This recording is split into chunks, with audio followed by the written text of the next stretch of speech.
Tudo bem, pessoal? Então, bem-vindos ao 3D Concursos. Vamos dar início aqui à nossa live, né, pelo Face. O nosso objetivo aqui hoje é fazer uma revisão objetiva. Eu não vou trazer nenhuma questão, até porque nessa fase final que você está se preparando, a ideia, na verdade, é consolidar conhecimentos e absorver alguma coisa nova que você não saiba. Então, em nenhum momento eu vou dizer que, revise isso, faça aquilo. Não. Na verdade, eu vou dar um recado do que a gente nota como professor que caiu nas últimas provas e que a gente acha que pode cair de novo na próxima prova que vai ocorrer agora domingo que vem. Tá bom? Então, vou passar aqui nossos slides. Então, revisão TCE Paraná, AF para todos os cargos. Esse material aqui, esse material, eu vou colocar esse material no site, no meu grupo de dicas, tá? Grupo de estudos do Pacelli, AFA e Contabilidade Pública. Depois da live eu vou colocar o link do grupo e aí você pode baixar esses slides lá, tá bom? Primeira coisa que eu tenho para dizer, revisão, que pode ser que caia na sua prova, é a competência para legislar sobre matéria orçamentária. Então, na sua prova está sendo cobrado direito financeiro, também conhecido como direito orçamentário. O que é que você precisa saber? Reforçar esse entendimento. Que a competência para legislar sobre matéria orçamentária é uma competência concorrente. E como é que funciona na competência concorrente? A União compete legislar sobre normas gerais e os estados competem legislar sobre, de forma suplementar. Caso a União seja omissa, e a União vem sendo omissa em algumas leis, os estados podem exercer a competência plena. Aí eu vou dar um exemplo que é bom você saber na prova. Não existe a lei complementar, certo? Tratada no artigo 165, parágrafo 9º, inciso 1. Que lei é essa?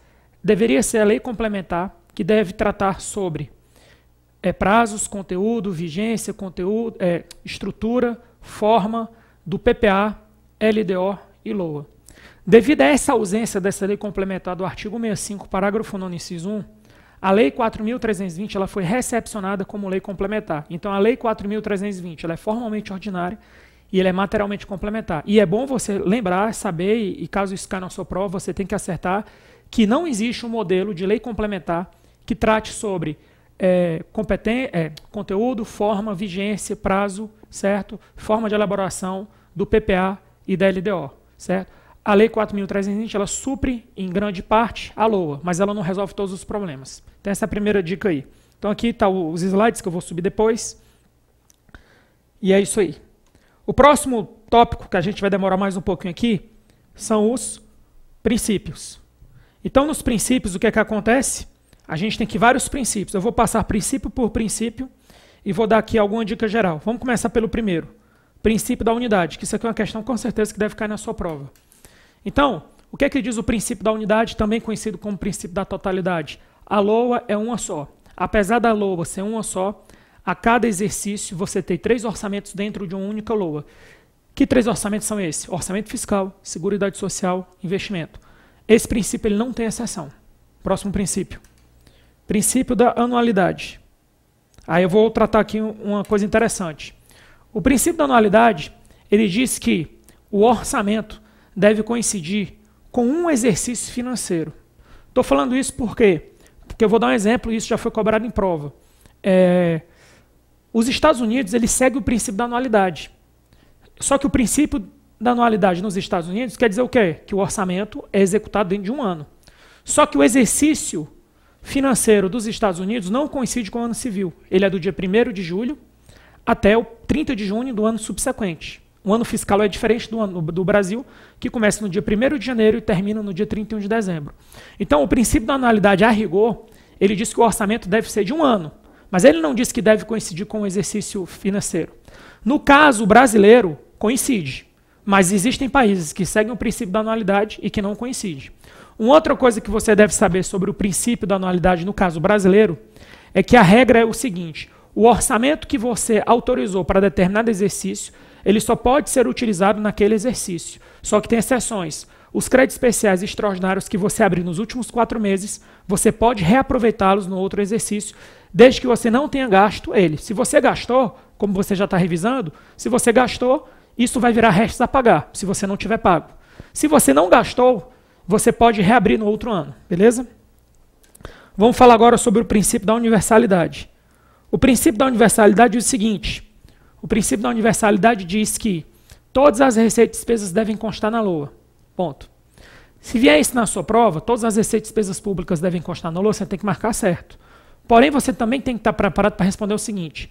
Existem receitas e despesas que não constam na LOA? Existem. Quais são? As receitas e despesas extra-orçamentárias. É isso. Próximo princípio, unidade de caixa. O que diz o princípio da unidade de caixa? Que todos os recursos do ente devem ingressar respeitando o princípio da unidade de tesouraria ou unidade de caixa. No caso da União funciona bem, porque na União todos os recursos da União devem entrar na conta única. Isso está no decreto 93872 de 1986. Beleza? Princípio da exclusividade. Esse é muito interessante e eu vou explorar ele um pouquinho aqui da seguinte forma. O que diz o princípio da exclusividade? Não pode ter matéria estranha na LOA.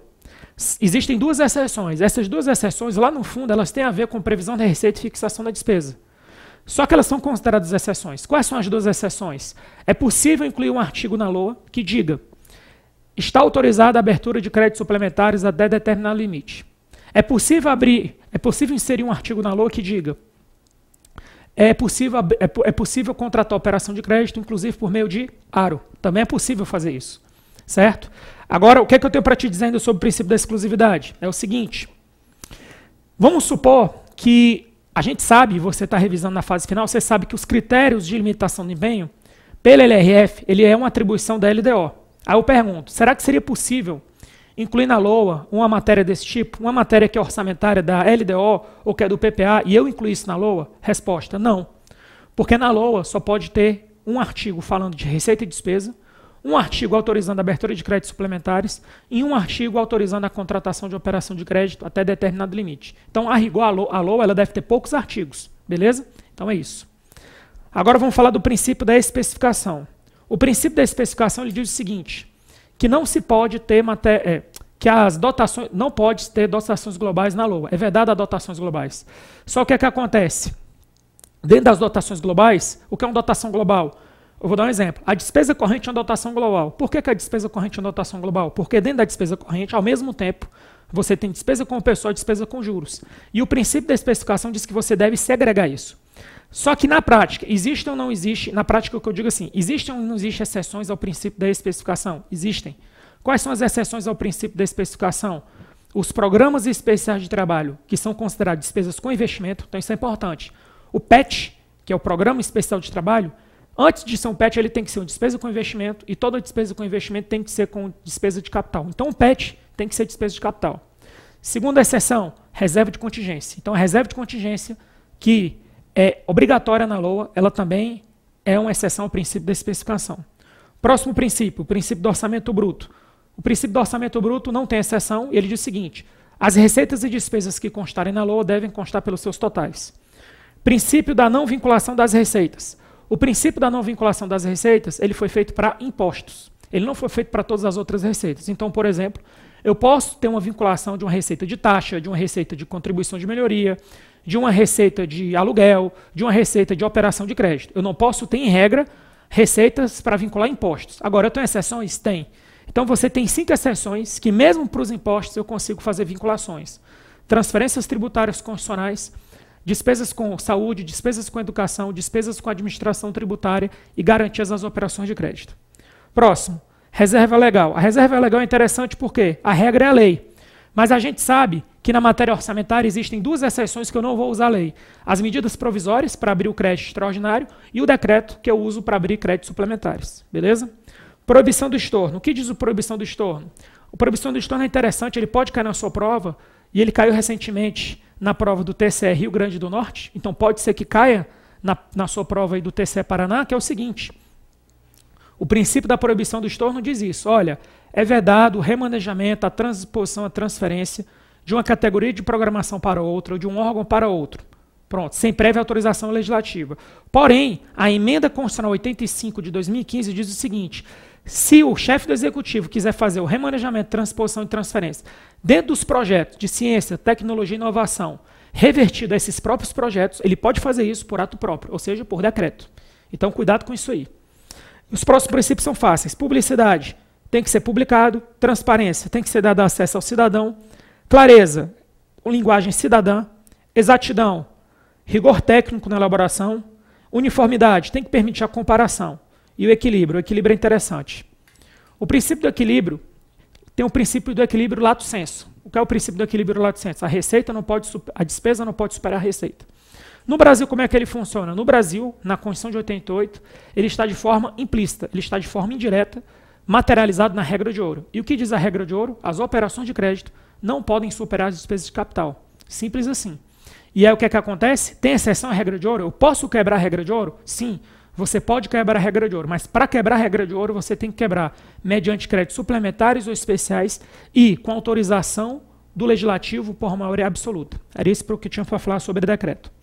O próximo item, a gente vai falar aqui sobre os tipos de orçamento. Então, basicamente, você tem o orçamento por objeto, que é o orçamento tradicional, você tem o orçamento de desempenho, você tem o PPBS, você tem o base zero, o novo orçamento de desempenho e o parte.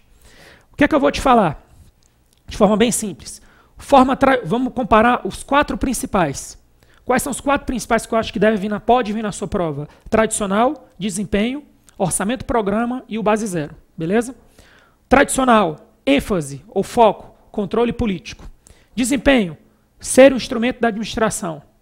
Programa, ser um instrumento de planejamento. Base zero, ser um instrumento de planejamento. Próxima característica.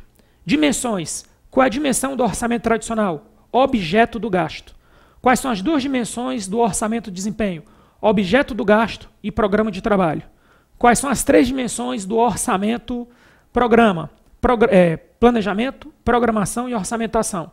Qual é a dimensão do orçamento base zero, que é uma técnica? Ele trabalha com pacotes de decisão.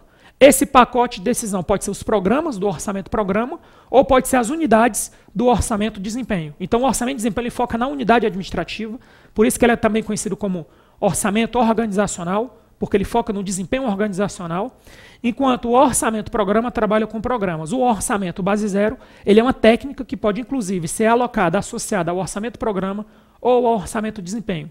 Uma outra dica que eu vou te dar, certo? Cuidado com questões que vão comparar orçamento programa com orçamento desempenho. Essas questões são perigosíssimas. Então, qual é a dica que eu te dou? Muito cuidado antes de marcar errado numa questão de orçamento de desempenho. É mais fácil você marcar certo e errado numa questão de orçamento tradicional e de orçamento programa. Por quê? Porque existe uma tabela no livro do Giacomoni, que você não precisa mais revisar agora, certo? Você vai só revisar aqui comigo, que bate os principais aspectos. Entre os principais aspectos, eu vou repetir aqui e vou dizer para você.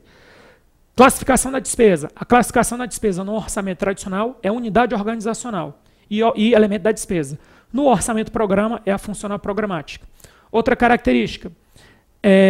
No orçamento tradicional, o controle visava o quê? Avaliar a honestidade dos agentes públicos. Enquanto no orçamento programa, o controle visa avaliar a eficácia, eficiência e efetividade dos agentes dos programas, né, a partir desses indicadores. Então, basicamente é isso. Próximo. Aqui eu vou falar da LOA, da LDO e do PPA. A única coisa que eu vou dizer aqui, bem simples, é o seguinte. Sobre PPA, questões batidas de prova. A regionalização do PPA é obrigatória, certo? No PPA você vai ter tanto despesas correntes quanto de capital, mas você não vai ter todas, certo? Porque você não tem os programas especiais, os programas de operações especiais não estão no PPA, então você não tem todas as despesas orçamentárias no PPA, isso é outra dica. E os programas nacionais, regionais, setoriais devem ser sempre compatíveis com o PPA vigente, beleza? Sobre a LDO, o que é que eu tenho que te dizer? A cada 4 anos você tem um PPA, só que todo ano você tem um LDO, porque todo ano essa LDO tem que orientar uma LOA. Então isso é importante. Enquanto em 4 anos você vai ter um PPA, em 4 anos você vai ter 4 LOAs e 4 LDOs, porque sempre a LDO tem que orientar a LOA do exercício subsequente. Basicamente é isso. Sobre créditos adicionais. Os créditos adicionais, o que é que eu tenho para te dizer? São 3. Os créditos adicionais são o suplementar, especial e extraordinário. No crédito suplementar, ele reforça a dotação. No especial, ele cria uma nova dotação. E o extraordinário se destina a atender despesas urgentes e imprevisíveis. Certo? Cuidado, porque se vier assim na sua prova, o crédito extraordinário deve atender sempre despesas urgentes e imprevisíveis, gabarito, certo? Se vier assim na sua prova, o crédito extraordinário somente pode atender despesas como guerra, comoção interna e calamidade pública. Errado. Porque pode ser que tenha uma situação urgente e imprevisível que não seja caracterizada como guerra, comoção interna ou calamidade pública. Por exemplo, uma crise cambial. pode ser que numa crise cambial, que não é guerra, comoção interna ou calamidade pública, seja necessário abrir um crédito extraordinário para ajudar os bancos públicos, por exemplo. É possível fazer isso. Uma coisa interessante, considerando que você vai fazer uma prova de nível estadual, o que é que você tem que estar ligado? Você tem que estar ligado no seguinte, no âmbito federal, o crédito especial, na hora que ele é aberto por lei, automaticamente ele já está aberto, ele não precisa de um decreto. No âmbito estadual, de acordo com a Lei 4.320, como é que funciona? Primeiro você autoriza o crédito suplementar especial por lei, para depois ele ser aberto por decreto. Então, cuidado que na sua prova pode vir isso, e que está certo. Os créditos especiais e suplementares são autorizados por lei e abertos por decreto, gabarito, certo, porque é o que está na Lei 4.320. Próxima questão, próxima dica, ciclo orçamentário. O ciclo orçamentário tem essas 4 etapas aqui, isso aqui é batido de prova, mas cuidado. Pode ser que na sua prova seja cobrado o ciclo orçamentário ampliado, que é o ciclo orçamentário de 8 etapas. Você está vendo que no ciclo orçamentário de 8 etapas, você tem a primeira e segunda etapa com o PPA, a terceira e quarta etapa com a LDO, e a quinta até a 8ª etapa é igualzinho esse aqui. Ó. É igual isso aqui. Então, o que é que eu tenho para te dizer? Se na sua prova vier o ciclo orçamentário de 8 etapas, marque certo. O ciclo orçamentário de 4 etapas, marque certo. Beleza? Não marque errado porque é 4 ou 8. Marque certo em ambas as situações, tá bom? Outra dica agora, que é uma dica que eu acho importante. Emendas. Uma emenda para ser aprovada à LOA, no âmbito federal, e que também vale para o âmbito estadual e municipal, uma emenda para ela ser aprovada à LOA, ela deve ser sempre compatível com o PPA e com a LDO. Além disso, essa emenda ela deve indicar fonte de recursos. Mediante fonte de recursos. Esses recursos podem vir de 2 direções. Eles podem vir de anulação de dotações e eles podem vir de erros e omissões, que aqui vai ser a reestimativa da receita. Então é possível o legislativo reestimar a receita no projeto de lei orçamentária anual? É possível mediante erros e omissões. Beleza? E aí a segunda dica. Segunda forma, mediante anulação de dotações. Só que tem despesas que não podem ser anuladas. Quais são as despesas que não podem ser anuladas? Despesas com pessoal e encargos, despesas com serviço da dívida e despesas com transferências constitucionais. Esse é o primeiro tema. Ainda sobre emendas, é importante a gente saber que tem emenda constitucional 86. A emenda constitucional 86 ela criou a situação do orçamento impositivo. Só que esse orçamento impositivo ele é limitado. Ele representa menos de 1% de toda a LOA. Na verdade, ele representa 1,2% da receita corrente líquida. Aí eu quero te dar um alerta que caiu recentemente na prova do STJ 2015, que é uma pegadinha, que é o seguinte, ó. Na segunda etapa da LOA, o 1,2% da receita corrente líquida vai ser calculado com base no PELO 2015. Então, imagine que a gente está no PELO 2015. Na segunda etapa da LOA, 1,2% é no PELO 2015. Na terceira etapa da LOA, o 1,2% é com base na receita arrecadada em 2014. Então, isso é importante, pessoal. Então, na hora da segunda etapa da LOA, as emendas individuais elas são limitadas a 1,2%, a 1,2% da receita corrente líquida do PELOA que está sendo avaliado. Depois que a LOA é aprovada e a gente começa a execução no outro exercício, o 1,2% da receita corrente líquida é com base na receita arrecadada, na receita corrente líquida arrecadada no ano anterior. Muito cuidado com isso aí. Beleza? Outra coisa interessante. Esse 1,2% na execução, ele não é, digamos assim, absoluto. Então isso pode cair na sua prova. Ou seja, o orçamento ele é impositivo até certo momento. Se tiver algum impedimento técnico ou legal, nesse caso, o orçamento, no caso das emendas individuais, eles deixam de ser impositivos e passam a ser autorizativos. Beleza? Agora vamos falar um pouco sobre classificação da receita e da despesa. Aqui eu trouxe a visão geral da classificação da receita e da despesa. Quanto aos tipos de ingresso, orçamentário e extra. Quanto à natureza econômica, corrente e capital. Lembrando, como você vai fazer uma prova do Estado, é bom você saber 2 coisas. Que até 31 de dezembro de 2016, pensando no Estado, ainda está valendo quanto à classificação da natureza, o COERAS, que é categoria econômica, origem, certo? Espécie, rúbrica, alínea e subalínea.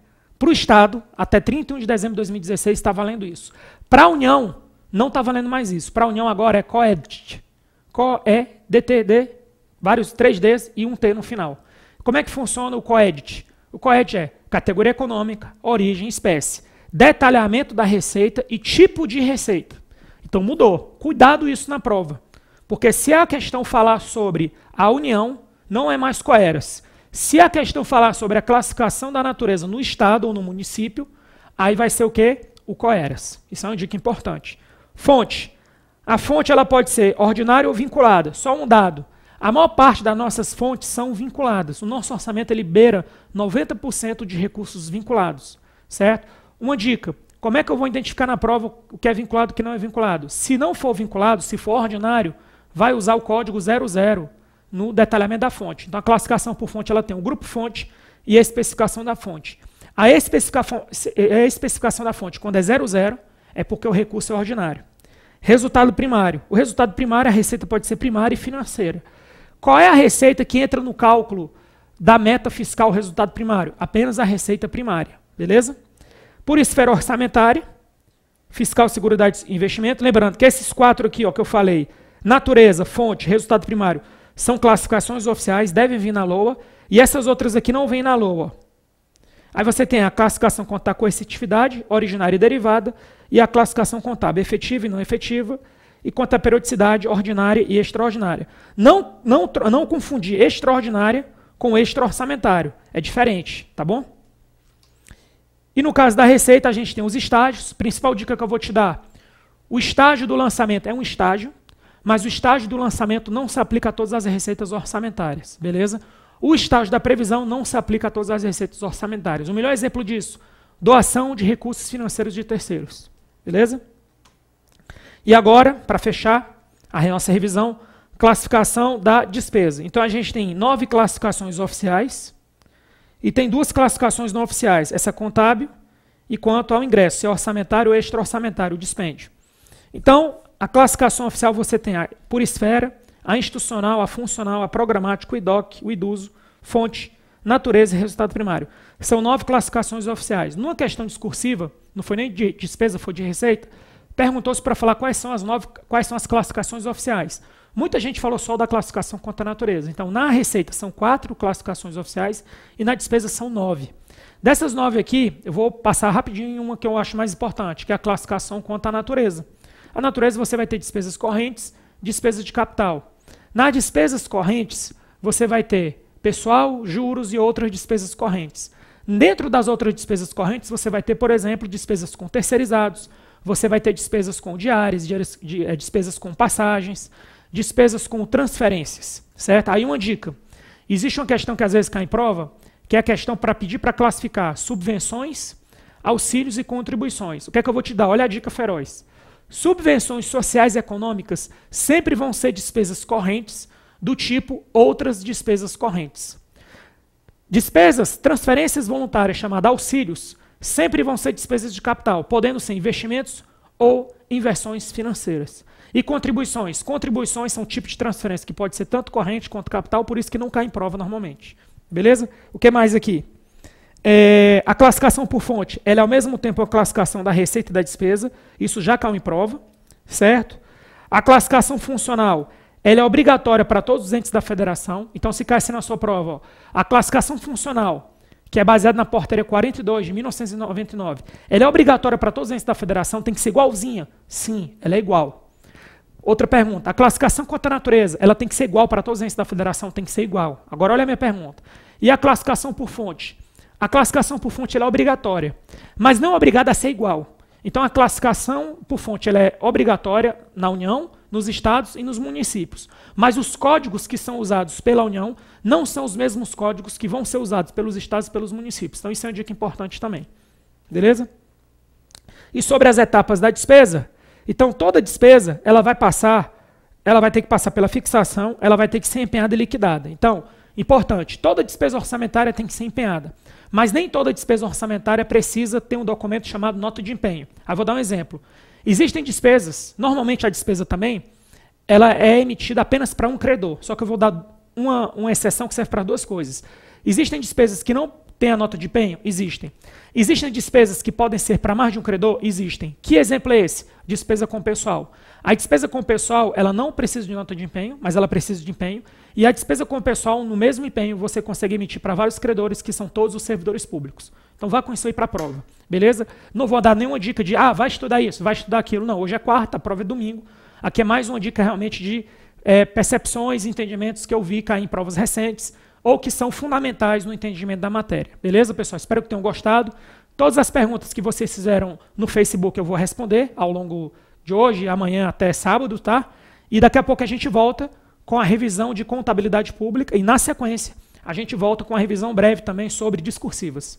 Daqui a pouco a gente volta. Valeu!